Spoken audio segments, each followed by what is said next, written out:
little more insight on this, bring in Molly Hooper, Capitol Hill reporter for The Hill. Molly, nice to see you. Thank you. Nice to see you. All right, so what do you make of this recount effort? Is this a Jill Stein vanity project, or is she simply a shill for the Clintons? Well, there have been reports out there, and we've known about the fake news that's going on. However, there are people who are saying that Hillary Clinton is secretly behind this. I'm not sure if that's necessarily the case, but she is raising, Jill Stein is raising a lot of money for this recount effort from Democrats. Yeah, this money is not coming from the Green Party fringe. No, it's not. And the thing is that she even says on her website, full disclosure, that not all this money will necessarily go towards a recount because the recount has to be accepted by the states and whatnot. I think that this just goes to show that the Democrats are leaderless at this point.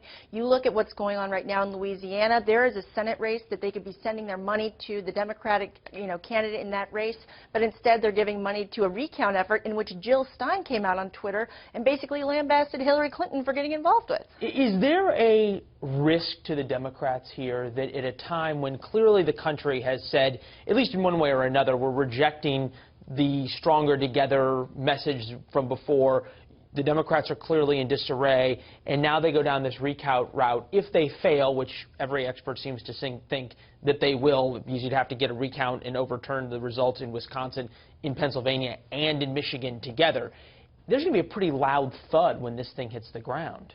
Well, I really don't know how big that thud is going to be, given the fact that this truly seems to be a Jill Stein effort. I mean, if you look at the Hillary Clinton folks who've come out on Medium, these posts that they're doing on Medium, Brian Fallon essentially said, yes, we're going to have a lawyer present just to make sure everything's going okay, but even we acknowledge that overcoming even the smallest of deficit, which is in Michigan, is going to be nearly impossible.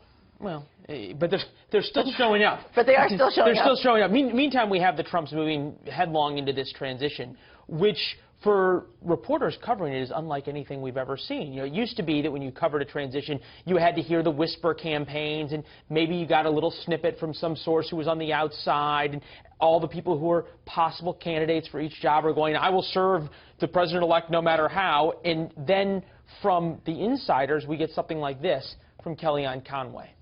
A number of people who feel betrayed to think that Governor Romney would get the most prominent cabinet post after he went so far out of his way to hurt Donald Trump. There was the Never Trump movement, and then there was Mitt Romney.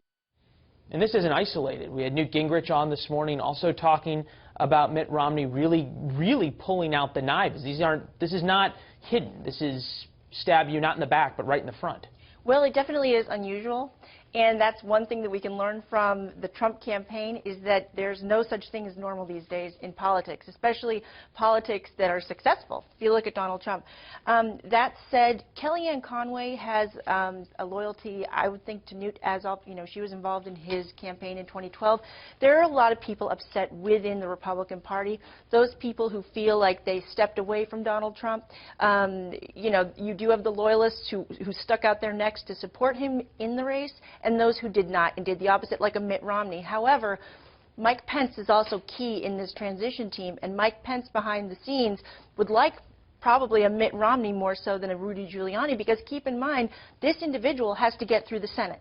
Right. Well, you also have to wonder in a case, especially when you're watching this play out on cable television, how much people are arguing really for the best interest of the candidate or the best interest of themselves. So motives are always suspect in that case. Molly Hooper from The Hill, appreciate it. Thank you very much. There's a lot to cover. Thank you, ma'am. Absolutely.